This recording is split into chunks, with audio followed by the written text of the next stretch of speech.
In a blender, add 1 whole sliced banana.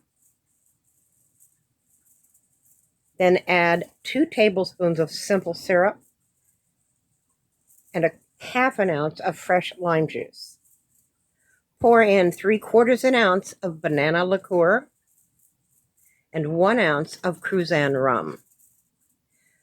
Add 1 cup of ice. Now blend until smooth and pour into your hurricane glass.